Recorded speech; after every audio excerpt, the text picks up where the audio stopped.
Concilia-te depressa com o teu adversário, enquanto estás no caminho com ele. Jesus em Mateus. É compreensível a sua sinceridade diante dos propósitos de renovar os costumes e hábitos morais. Louvável a sua honestidade em querer acertar.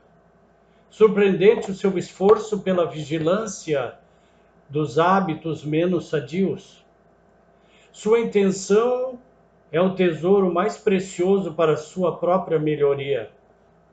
Ainda assim, inevitavelmente, tu te defrontarás inúmeras vezes com a queda, o remorso e o desânimo.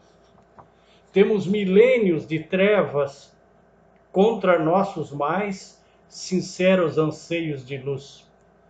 Quando você derrapar perante a própria consciência, não aplique a si mesmo o regime da impiedade. Seja complacente consigo. Seja um aliado de si mesmo no bom combate do aprimoramento espiritual. A rigidez não educa, reprime. Examine sua falta de afabilidade e agradeça por já conseguir percebê-la. Ainda ontem, você nem sequer se preocupava em admiti-la. Prossiga no seu compromisso de aperfeiçoamento e guarde a certeza de que a vitória é uma meta gloriosa, mas para quem se torna inimigo de si mesmo, será bem mais sofrido. Alô, amigos, com essas palavras de Hermann Tifo, retiradas do livro Receitas para a Alma, iniciamos a nossa reflexão, a qual intitulamos, embora o termo até um pouco jocoso, mas encerra uma grande atualidade e realidade. Estamos em obras. Desculpem os transtornos. A evolução humana passa por grandes mudanças de modelos, de paradigmas. E o modelo antigo, que vinha e vem ainda nos sustentando, baseado na competição, no materialismo, e não se fala aqui de ideologia, de tipo, de sistema social. Tudo isso nos leva ao egoísmo. E o que se vê são pessoas mais infelizes cada vez mais. Ainda não temos um paradigma novo que nos inspire a caminhar por novos caminhos. Então estamos numa área de mudança em todos os níveis. Alguns pensadores comparam a atual caminhada, o atual momento, comparam ao ponto de inflexão, que é uma situação de cálculo matemático, da física. Quando não há uma curva, quando há a curva e ela não pode mais retroceder, então nós sabemos aquilo que não é bom, pois cada vez a humanidade está mais infeliz. Corre atrás de soluções imediatistas, mas o espírito está cada vez mais pobre, mais carente. Nesse breve texto, que vou ler agora, muito breve, vemos também uma outra situação. O autor diz: um tempo se acaba, novos tempos se anunciam. A hora em que estamos é uma hora de transição e de parto doloroso. As formas esgotadas do passado empalidecem-se e se desfazem para dar lugar a outras, a princípio vagas e confusas, mas que se precisam cada vez mais. Nelas se esboça o pensamento crescente da humanidade. O espírito humano está em trabalho por toda parte, sob a aparente decomposição das ideias e dos princípios. Por toda parte, a ciência, a arte, a filosofia e até no seio das religiões. O observador atento pode verificar que uma lenta e laborosa gestação se produz. A ciência, sobretudo, lança em profusão sementes de ricas promessas. O século que começa será o de potentes eclosões. Esse texto parece-nos tenha sido escrito semana passada e é de 1908, mais ou menos, ou até antes um pouquinho, já que a obra foi escrita em 1909, foi editada em 1909. O autor é Leon Denis e a obra é O Problema do Ser, do Destino e da Dor. Evoluiu a humanidade, do seu ponto de vista material, muito nesses 130 anos. Muitíssimo. Apesar disso, neste ínterim, nesses 130 anos, mais ou menos, depois que o autor escreveu isso, houve grandes tragédias da humanidade, movidos por uma série de fatores. Houve a gripe espanhola, logo depois. Primeira Guerra Mundial. Segunda Guerra Mundial. E outras guerras, como do Vietnã, que de uma maneira ou outra, replicou nas outras nações, embora fosse uma guerra americana lá na Ásia. Então, se diz que quem sabe pode muito, mas quem ama pode mais. O voo dessa ave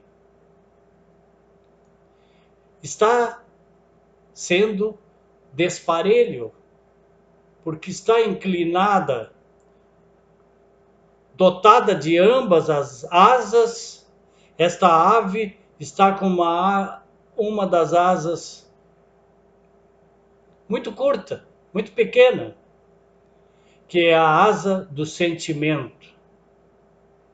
Apesar de grandes revoluções da área tecnológica, isso é inegável, e graças a isso, abençoadas descobertas, invenções, nós estamos nos relacionando através do meio das plataformas à nossa disposição. Mas quem sabe, ou seja, quem tem o conhecimento pode muito, mas quem ama pode mais. No final dos anos 60, eu estive junto a um amigo que era médico e recentemente o homem, o ser humano, tinha descido na Lua, meados de 1969. E ele me disse, do alto da sua experiência, um homem já maduro na época, além de tudo um literato extraordinário, que foi e ainda é patrono de uma feira do livro na cidade em que nos encontramos, me disse: é um privilégio viver nesta época. Mas parece que nem todo mundo acha que é um privilégio, ou pelo menos não sente isso. Fazendo destas descobertas um palanque para suas ocasionais deliberações, para seus sonhos imediatistas de consumo. E o avanço humano, que é essa asa da ave, essa asa menor, muito menor do que a da evolução tecnológica, está fazendo com que essa ave, que, sob o ponto de vista de analogia, somos nós, cada um de nós, estamos num voo com difícil controle. As emoções, como sabemos, são a porta de entrada das conexões que nós fazemos conosco mesmo e com as entidades espirituais e com o mundo, mesmo nas interações chamadas materiais. Bezerra de Menezes nos lembra, embora consideradas emoções que causam sofrimento, à luz do amor, podemos transformar a tristeza e a mágoa, o medo e a culpa, o orgulho e a inveja em adubos nutrientes no canteiro da alma, produzindo farta colheita de frutos. Essas são emoções que curam, e nessa transformação reside o poder de cura pessoal. Aliás, o grande objetivo, o grande propósito da nossa vida é nos curar, porque todos temos pequenas, médias ou grandes doenças para curarmos. Por isso cá estamos. Por isso estamos na caminhada.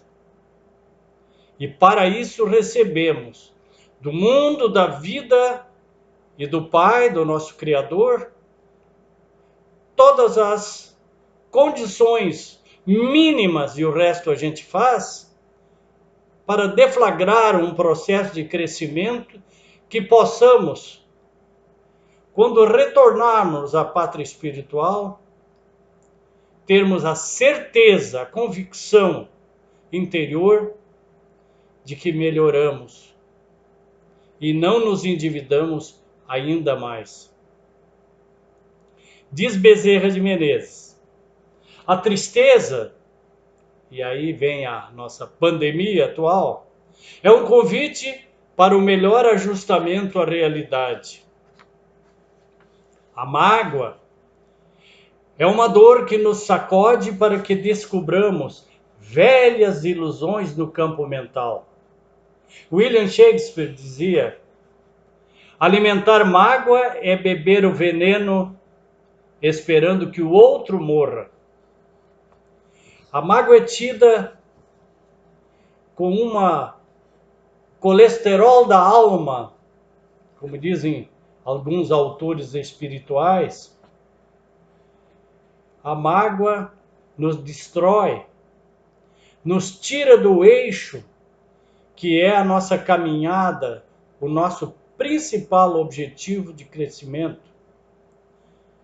O medo é um amigável indicador de que queremos responder acertadamente aos desafios, requisitando de nós mesmos maior preparo e atenção. A culpa é uma exigente orientadora que nos convoca a rever crenças e valores. Quem tem medo e mágoa e culpa está no passado e não vive o presente, e haverá certamente na vida dessas criaturas um futuro incerto e certamente acompanhado de patologias e doenças. O orgulho é uma força que, bem orientada, torna-se pilar da autoestima. A inveja é uma pista concreta sobre talentos adormecidos nos recessos profundos da inteligência. Nossa reflexão de hoje. Estamos todos em obras. Desculpe os transtornos.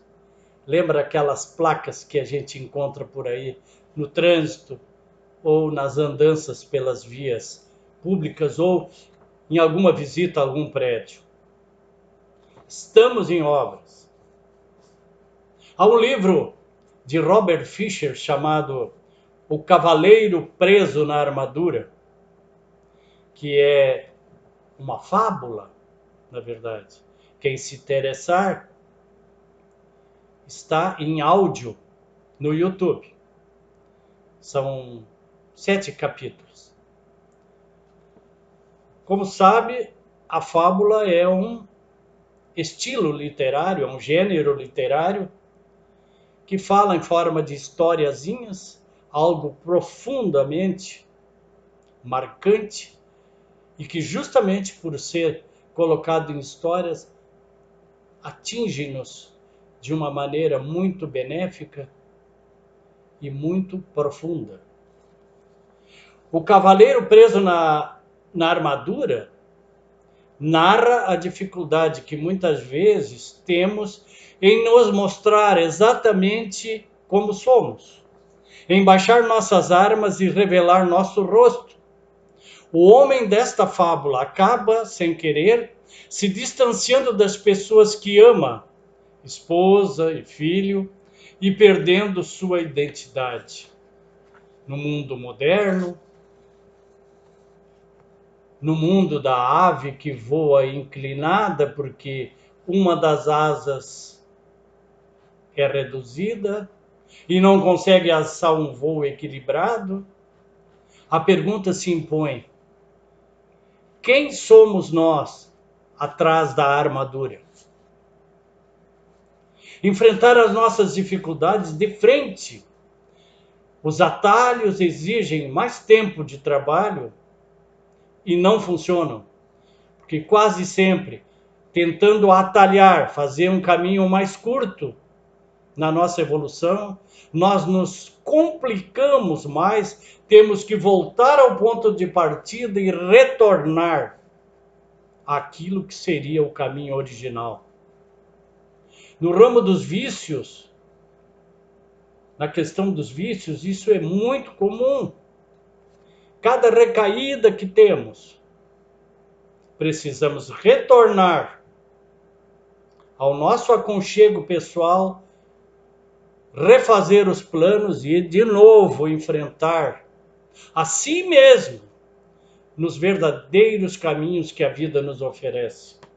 Somos herdeiros de nós mesmos. Somos herdeiros de nós mesmos. Nesse momento, no planeta, é um momento único.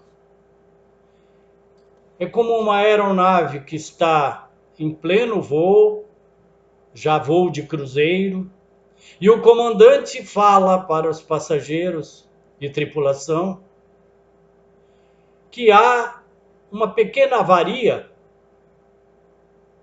mas vamos consertar em pleno voo. Ora, é assim que a gente se sente. Consertando-nos, estamos em obras o tempo todo. E aqueles que se acercam de nós são, sem dúvida, os grandes testes para sabermos como nós estamos nos saindo nessa obra, desculpando-nos os transtornos. Há um poeta brasileiro que escreveu, e é uma música, Começar de Novo. E diz, eu só vou ler alguns trechos da música, obviamente sem o refrão, né? Ivan Lins diz: começar de novo e contar comigo. Vai valer a pena ter amanhecido, ter me rebelado, ter me debatido, ter me machucado, ter sobrevivido. Ter virado a mesa, ter me conhecido, ter virado o barco, ter me socorrido. Começar de novo e contar comigo. Vai valer a pena ter amanhecido. É bem claro e mostra como devemos encarar as nossas fraquezas, contar com a gente, recebendo a ajuda de outras criaturas que nos amam, obviamente, mas procurando sempre entender que a caminhada é pessoal e intransferível. Mateus nos lembra: buscai em primeiro lugar o reino de Deus ou dos céus e a sua justiça, e todas as coisas vos serão dadas por acréscimo ou em acréscimo. Jesus que nos diz. Então, o reino de Deus o que é? É desenvolvermos as virtudes necessárias para uma facilitação da nossa vida, para podermos encarar com maior resiliência as dificuldades e as provas que nos colocam no caminho. Às vezes, a gente mesmo as coloca. O transitório e o definitivo são vetores da nossa vida. O que é transitório e o que é definitivo? Qual o propósito da minha vida? Para que eu vivo? E não por quê. Para quê? É o que nos lembra o Dr. Viktor Frankl na sua logoterapia. Para quê? Qual o sentido da vida? Eu tenho um sentido da vida? Eu me preencho adequadamente para sentir na vida um para quê? Ou fico procurando os porquês? E aí vou me vitimizar em algum momento, porque vou me entender vítima das circunstâncias ou de alguém.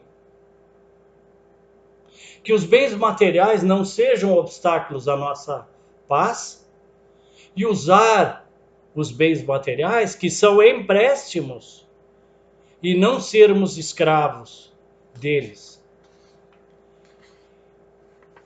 Levamos o que somos, Divaldo nos lembra. Levamos o que somos ao partir. Deixamos o que temos. Vale a pena prejudicar outras pessoas para termos mais e mais e mais? Parece que não. Em algum momento nós vamos nos deparar com essa realidade que nós mesmos colocamos na esteira do tempo, seja de passado ou hoje, e amanhã nós ressignificaremos virtudes e acontecimentos que já ocorreram em razão do progresso necessário, porque a vida ela nos coloca uma lei de evolução. E a ela, a lei de evolução ou do progresso, todos nós estamos inseridos, obrigados pela lei, porque todos somos inexoravelmente condenados à felicidade. Um dia seremos felizes, mas não será a felicidade deste mundo, como diz Jesus. Também não vivamos agora como se a felicidade só fosse depois. Como se tudo o que fizéssemos ou fizéssemos para ir como uma poupança, ir fazendo depósitos para um dia desfrutar desse saldo. Vivamos agora o mais felizes possível. Temos o direito à felicidade. Estamos em obras. Desculpe os transtornos. Mas o poeta mexicano Amado Nervo nos convida. Amei e fui amado. O sol beijou minha face. Vida, nada me deves. Vida, estamos em paz. E Jesus nos convoca. Que brilhe a vossa luz.